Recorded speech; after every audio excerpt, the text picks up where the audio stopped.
Exactly how bad was the Great Depression? Over 4 years, American incomes were cut by a quarter. Production fell by more than half. Stocks fell an astonishing 90% of their original price, and 1 out of every 4 workers was out of a job. But how did all of this happen? Imagine you're in the 1920s. To stimulate economic growth, the government more than doubles the money supply, artificially making loans easier to get.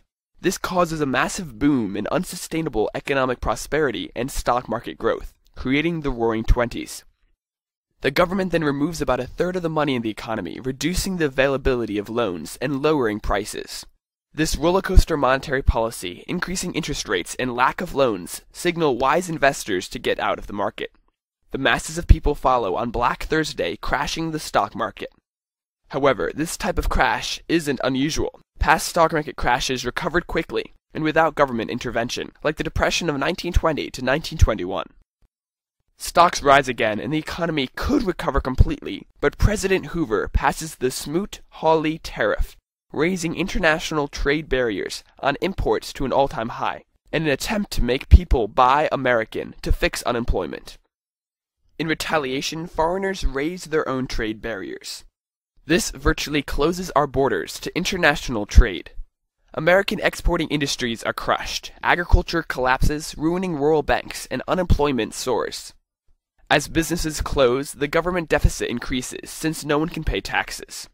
Instead of reducing government spending, Hoover doubles the income tax.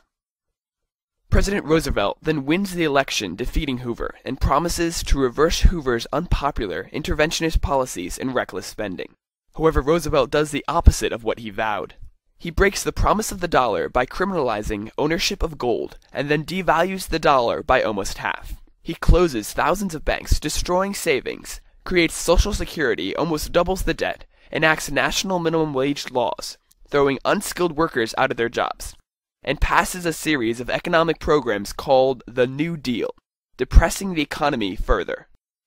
Incorrectly thinking that too much competition is a problem, Roosevelt enacts the National Industrial Recovery Act, which forces industries into government-run monopolies, and enacts hundreds of fascist-style regulatory codes, increasing the cost of doing business by an average of 40%.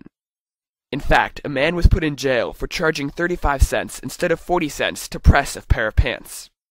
Trying to reduce the supply of goods and raise prices, Roosevelt creates the Agricultural Adjustment Act, which taxes productive farming, intentionally destroys viable livestock and crops, slaughters millions of piglets, burns fields, and pays farmers not to work. Economic stimulation by destruction, not surprisingly, does not work. Roosevelt then raises taxes higher, takes the money and, through the Civil Work Administration and Works Projects Administration, starts paying unemployed workers to do silly things, such as study the history of the safety pin, catalog how to cook spinach, and chase tumbleweeds, with almost half the budget set aside for bureaucratic cost. These jobs destroy wealth, preventing money, capital, and labor from moving to productive sectors, in effect paying people not to find jobs. If this stimulates the economy, then a thief who robs your house, steals your money, and spends it on coffee would be creating new wealth.